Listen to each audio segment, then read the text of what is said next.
ഹരി ഓം. തിരുപ്പതി ബാലാജി എന്ന പേരിൽ അതിൻ്റെ അർത്ഥം പൂർണ്ണമായും ഉൾക്കൊള്ളിച്ചിരിക്കുന്നു. ലക്ഷ്മിയുടെ ഭഗവാൻ, മഹാലക്ഷ്മിയുടെ ഭഗവാൻ എന്ന അർത്ഥത്തിൽ വെങ്കട്ടരമണൻ എന്നുകൂടി അറിയപ്പെടുന്ന ഭാവമാണ് തിരുപ്പതി വെങ്കടാചലപതി.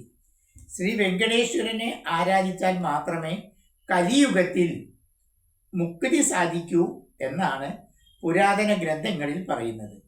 108 വിഷ്ണു ക്ഷേത്രങ്ങളിൽ ഏറ്റവും പ്രധാനമായുള്ളത് ശ്രീരംഗത്തെ രംഗനാഥ ക്ഷേത്രം, തിരുപ്പതി വെങ്കടാചലപതി ക്ഷേത്രം, കാഞ്ചീപുരത്തിലെ വരദരാജ പെരുമാൾ ക്ഷേത്രം എന്ന് 3 ക്ഷേത്രങ്ങളാണ് എന്ന് പറയുന്നു.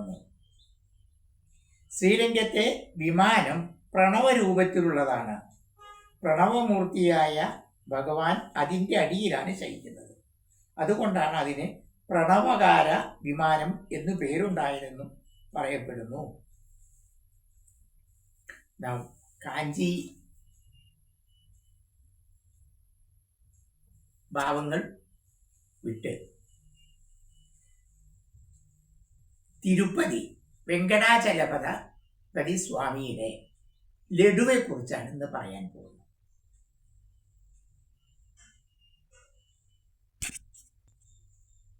ഓം നിരഞ്ജനായ വിദ്മഹേ നിരാപാശായ ധീമഹി തന്നോ ശ്രീനിവാസ പ്രചോദയാത്.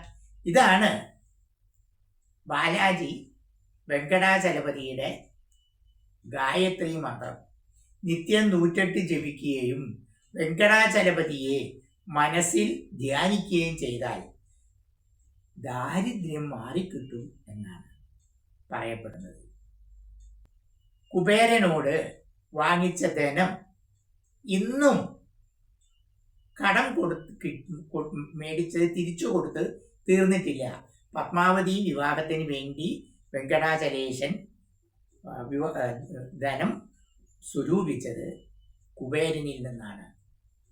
അതിന്നും കൊടുത്തു തീർത്തിട്ടില്ല എന്നാണ് കഥ.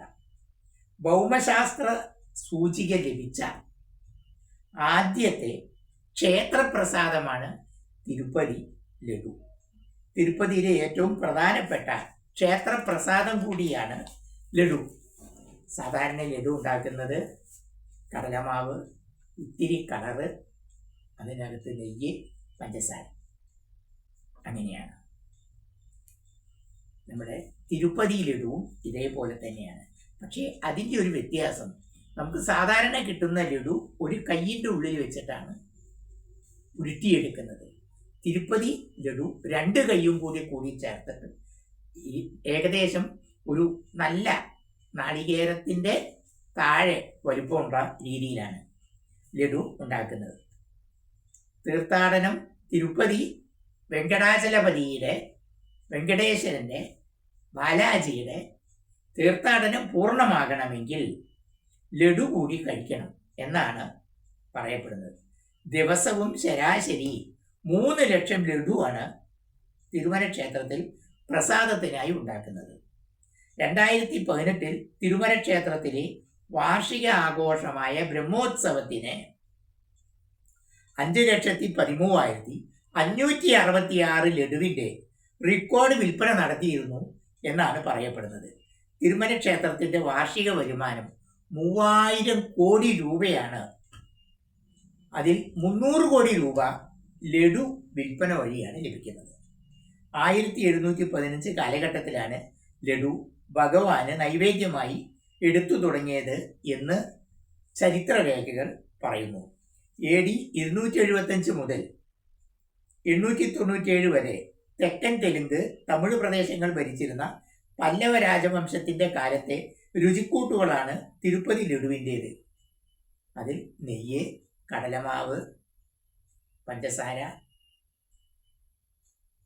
ഇത്യാദി ദ്രവ്യങ്ങളാണ് ചേരുന്നത്. ശുദ്ധ നെയ്യിലായതുകൊണ്ട് അതിന് രുചി കൂടുന്നു എന്നതും തിരുപ്പതി ഭഗവാന് നേദിച്ചതായതുകൊണ്ട് ഇതിൻ്റെ മാഹാത്മ്യവും ഐശ്വര്യവും പ്രസാദ ഗുണവും കൂടുന്നു എന്നും കഥ. 1480കളിലെ പല്ലവരുടെ കാലത്തെ ലിഖിതങ്ങളിൽ ഈ രീതിയിലുള്ള ലഡുവിൻ്റെ പാചകക്കുറിപ്പ് വിവരിക്കുന്നുണ്ട്. ഒരു രുചിക്കൂട്ട് പ്രകാരമാണ് തിരുപ്പതി ലഡു തയ്യാറാക്കുന്നത്. അടച്ച പാത്രങ്ങളിൽ കൃത്യമായി സൂക്ഷിച്ചാൽ, എയർ സർക്കുലേഷൻ ഇല്ലാത്ത പാത്രത്തിൽ കൃത്യമായി സൂക്ഷിച്ചാൽ ഈ ലഡു 10-15 ദിവസം വരെ കേടുകൂടാതെ നിൽക്കും. ലഡു തയ്യാറാക്കുക എന്നത് നിസ്സാരമല്ല. കൃത്യമായ അനുവാദങ്ങളും ഉയർന്ന തലത്തിലുള്ള പാചക വൈഭവവും ആവശ്യമുള്ള ഒരു കലയാണ്. തിരുമല ക്ഷേത്രത്തിലെ തിടപ്പള്ളിയെ ലഡു പോട്ട് എന്നാണ് വിളിക്കുന്നത്. ആധുനിക സൗകര്യങ്ങളുള്ള പോട്ടിന് ഒരു ദിവസം 8 ലക്ഷം ലഡു ഉൽപ്പാദിപ്പിക്കാൻ ഉള്ള കഴിവുണ്ട്. 3 കൺവെയർ ബെൽറ്റുകൾ പോട്ടിലൂടെ ഓടുന്നു. അതുവഴി ചേരുവകകളും പൂർത്തിയായ മധുരപലഹാരങ്ങളും വിൽപ്പന കൗണ്ടറുകളിൽ എത്തിക്കുന്നത് ഓട്ടോമാറ്റിക്കായിട്ട് സംഭവിച്ചുകൊണ്ടിരിക്കുന്ന കാര്യമാണ്. തുടക്കത്തിൽ പോട്ടിലെ പാചകങ്ങൾ വിറക് ഉപയോഗിച്ചായിരുന്നു സംഭവിച്ചുകൊണ്ടിരുന്നത്. 1984 LPG ഗ്യാസ് ഇതിനു വേണ്ടി ഉപയോഗിക്കാൻ തുടങ്ങി. ഇപ്പോൾ പ്രതിദിനം 3 ലക്ഷം ലഡുകൾ വീതം തയ്യാറാക്കുന്ന ലഡു പോട്ടിൽ ആവശ്യഘട്ടത്തിൽ പ്രത്യേകമായി 8 ലക്ഷം ലഡു വരെ പ്രതിദിനം ഉണ്ടാക്കാനാകും എന്നാണ് പറയുന്നത്. സമാനതകളില്ലാത്ത രുചി സൃഷ്ടിക്കുന്ന ചേരുവകളാണ് തിരുപ്പതി ലഡുവിൻ്റേത്. ചേരുവകൾ ഒന്നിൽ നിന്ന് മറ്റൊന്നിലേക്ക് മാറ്റുന്നതിന് 3 കൺവെയർ ബെൽറ്റുകളുണ്ട്. തിരുപ്പതി ലഡു പ്രതിദിന നൈവേദ്യത്തിൻ്റെ ഭാഗമായി സമർപ്പിക്കുന്നതിന് മുമ്പ് ടെസ്റ്റിംഗ് ലാബിൽ വെച്ച് കൃത്യമായ ഗുണനിലവാര പരിശോധന നടത്തി വരുന്നുണ്ട്. പ്രസാദത്തിൻ്റെ നിർമ്മാണത്തിന് ഉപയോഗിക്കുന്ന ഓരോ ചേരുവകളും ലാബിൽ ഒന്നിലധികം ഗുണനിലവാര പരിശോധനകൾക്ക് വിധേയമാക്കിയ ശേഷമേ ലഡു പോട്ടിൽ എത്തുകയുള്ളൂ. തിരുമല ക്ഷേത്രത്തിലെ പാചകപ്പുരയിലെ പ്രസാദ നിർമ്മാണ യൂണിറ്റിൽ 270 പാചകക്കാർ ഉൾപ്പെടെ 600 പേർ ദിവസത്തിൽ 3 ഷിഫ്റ്റുകളിലായി ജോലി ചെയ്യുന്നു. അവരിൽ ഭൂരിഭാഗവും സ്ഥിരം തൊഴിലാളികളാണ്. വളരെ ദുർലഭം ചിലര് മാത്രം കരാർ അടിസ്ഥാനത്തിൽ ജോലി ചെയ്യുന്നവരും ഉണ്ട്. ബ്രഹ്മോത്സവത്തോടനുബന്ധിച്ച് ഭക്തജന പ്രവാഹത്തിന് ലഡു നിർമ്മാണം വർദ്ധിപ്പിക്കാൻ കൂടുതൽ കരാർ തൊഴിലാളികളെ അടിയന്തിരമായി അപ്പോയിന്റ് ചെയ്യുന്ന രീതിയും അവിടെയുണ്ട്. 2009 തിരുപ്പതി ലഡുവിന് ജിയോഗ്രാഫിക്കൽ ഇൻഡിക്കേഷൻ ടാഗ് ലഭിച്ചു. ഇത് തിരുപ്പതി ലഡുവിൻ്റെ ഡ്യൂപ്ലിക്കേറ്റുകൾ വിൽക്കുന്നതിൽ നിന്ന് ഇതര സ്വീറ്റ് ഔട്ട്ലെറ്റുകളെ തടയുന്നതാണ്. ഒരു നിർദ്ദിഷ്ട ഭൂമിശാസ്ത്ര മേഖലയിൽ ഉൽപ്പാദിപ്പിക്കുന്ന ഗുണനിലവാരമേറിയ ഒരു വസ്തു ഉപഭോക്താക്കൾക്ക് തിരിച്ചറിയാനായി അത് ഉൽപ്പാദിപ്പിക്കുന്ന സ്ഥലത്തിൻ്റെ പേര് ഒരടയാളമായി നൽകുന്നതിനെയാണ് ഭൂമിശാസ്ത്രപരമായ സൂചന കൊണ്ട് ഉദ്ദേശിക്കുന്നത്. ഭൗമ സൂചിക. ചില പ്രത്യേക പ്രദേശത്ത് വിളയുന്ന ചില ഉൽപ്പന്നത്തിന് ചില ഗുണങ്ങളുണ്ടാകാം. അതേപോലെ തന്നെ ചില പശുക്കളുടെ പാലിനും ഈ പ്രത്യേകതകൾ നമ്മൾ പറഞ്ഞു കേട്ടിട്ടുണ്ട്. ചിലയിടങ്ങളിലെ രസക്കൂട്ടുകൾ ചില ആഹാരങ്ങളെ അതീവ രുചികരമാക്കാം.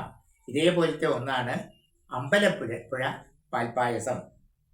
ഭൂമിശാസ്ത്രപരമായ ചെറിയൊരു പ്രദേശത്തെ ഈ സവിശേഷതയ്ക്ക് അംഗീകാരം ലഭിക്കാനുള്ള ഒരു സർട്ടിഫിക്കേഷനാണ് ഇതുകൊണ്ട് ഉദ്ദേശിക്കുന്നത്. പഴനിയിലെ പഞ്ചാമൃതവും അമ്പലപ്പുഴയിലെ പാൽപ്പായസവും ഇതുപോലെ പ്രത്യേക രീതിയിൽ മാനവരാശിയുടെ മനസ്സിനെ മതിക്കുന്ന നൈവേദ്യ ദ്രവ്യങ്ങളാണ്. ഹരി ഓം.